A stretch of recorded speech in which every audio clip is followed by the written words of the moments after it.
ఇవన్నీ కలిపితే 3,47,294 కోట్లు మేము అప్పు చేసినాం అధ్యక్ష. ఎప్పటి నుంచి? 1/12/2023 నుంచి అధ్యక్ష. బాగా సభ్యులందరూ వినాలి. 28/2/2026 వరకు దాదాపుగా ఈ 27 నెలలలో మేము తెచ్చిన అప్పు 3,47,294 కోట్ల అధ్యక్ష. మేము తెచ్చిన అప్పు. ఇవాళ నిస్సిగ్గుగా చెప్తున్నాడు. పార్లమెంట్ స్వయంగా చెప్పింది కేసీఆర్ ప్రభుత్వం చేసిన అప్పు 2,80,000 కోట్లని. కానీ సిగ్గులేని ముఖ్యమంత్రి 8 లక్షల కోట్లు అనే అబద్దాన్ని 1కి 1000 సార్లు చెప్పి తనకు అనుకూలంగా ఉన్న మీడియాలో పదే పదే అదే అబద్దాన్ని అరిగిపోయిన గ్రామ్ ఫోన్ రికార్డులాగా మళ్లీ మళ్లీ వేసి మభ్యపెట్టే ప్రయత్నం చేస్తా ఉన్నాడు.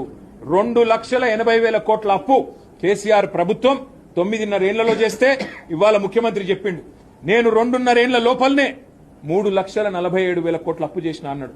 అంటే 10 ఏళ్ల కేసీఆర్ గారి ప్రభుత్వంలో చేసిన అప్పు కంటే 60,000 కోట్లు 2.5 ఏళ్లలోనే రేవంత్ రెడ్డి చేసిండంటే మరి ఒక్కరికన్నా నేను అడుగుతా ఉన్నా, ఒక్క పేదవాడి కన్నా ₹1 అన్నా వచ్చిందా?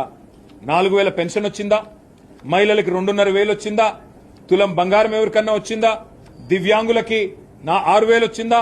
మా రైతన్నలకు రైతు బంధు 15,000 ఇస్తా అన్నాడు కదా, వచ్చిందా? మరి ఎక్కడ పోతున్నాయి ఈ పైసలన్నీ? ఇవన్నీ రైతుల ఖాతాల్లో కాదు, రాహుల్ గాంధీ ఖాతాలో పడుతున్నాయి.